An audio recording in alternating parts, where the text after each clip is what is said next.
Friends, ఇది వచ్చేసి day 9 అండి. యాక్చువల్లీ మార్నింగే లేచాను, అది వీడియో అనేది తీయలేకపోయాను. చాయ్ పెట్టేసి పాలు వేడి చేసేసినాము, అది తాగేసిన తర్వాత వంట అయితే చేస్తున్నాను అనమాట. ఈరోజు వచ్చేసి పాలక్ పన్నీర్ చేస్తున్నాను. ఈ రెసిపీ కూడా త్వరలో అప్లోడ్ అనేది చేస్తానమాట. వంట రాగానే ఇంకా కిచెన్ మొత్తం క్లీన్ చేసుకుంటున్నాను. చాలా బాసనలు అయితే పడ్డాయండి పాలక్ పన్నీర్ చేసిన కాబట్టి. సో చూసినారు కదా, స్టవ్ అనేది క్లీన్ చేసుకుంటున్నాను. ఇంకా కిచెన్ దగ్గర వంట బండ మొత్తం క్లీన్ చేసేసినాను అనమాట.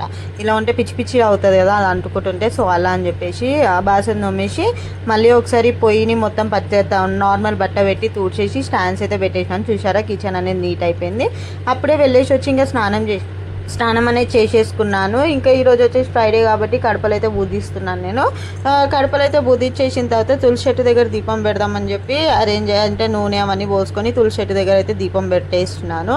దీపం పెట్టేసిన తర్వాత ఈరోజు ఇంకా కొన్ని బట్టలు ఉన్నాయి, ఇంకా మిషన్లో ఏమేయాలి అని చెప్పేసి చేతితో ఉతికేసి పైకి వెళ్ళేసి ఆరేసి వద్దామని చెప్పేసి వెళ్తున్నాను. ఎందుకంటే పచ్చి ఉన్నాయి కదండి, కొంచెం తొందరగా ఆడతాయి అని చెప్పి. ఇట్లా నార్మల్గా మిషన్లో వేస్తేనేమో డ్రైలో అయిపోతాయి కాబట్టి సో బట్టలు అయితే ఆరేసి వచ్చాను. మళ్ళీ మా హస్బెండ్ వస్తారేమో అని చెప్పేసి వంట అంటే కర్రీ అయితే చేసేసినాను అనమాట. ఇంకా ఏమంటే రైస్ అనేది పెట్టాలి. సో రైస్ అనేది పెట్టేసినాను. అప్పటికే మా హస్బెండ్ వచ్చినాడు. ఎలా ఉంది తిన్నాము అనే వరకు తింటున్నాం అనమాట. ఎలా ఉందంటే అస్సలు బాగాలేదు, ఎలా చేసినావు చూడు అన్నాడు. మళ్ళీ తర్వాత బాగుంది అన్నాడు. ఇది వచ్చేసి నా ఇన్స్టాగ్రామ్ అకౌంట్ అండి, కొద్దిగా ఫాలో అవ్వండి ఇన్స్టాగ్రామ్ అకౌంట్ కూడా.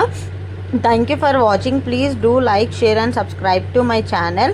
సబ్స్క్రైబ్ అనేది చాలామంది చేయట్లేదండి. మీరు నాకు సపోర్ట్ చేస్తేనే కదండి నేను ముందుకు అనేది వస్తాను. సో మీరు సబ్స్క్రైబ్ చేసుకొని నాకు కమెంట్ చేస్తే నాకు చాలా హ్యాపీగా ఉంటుంది అన్నమాట.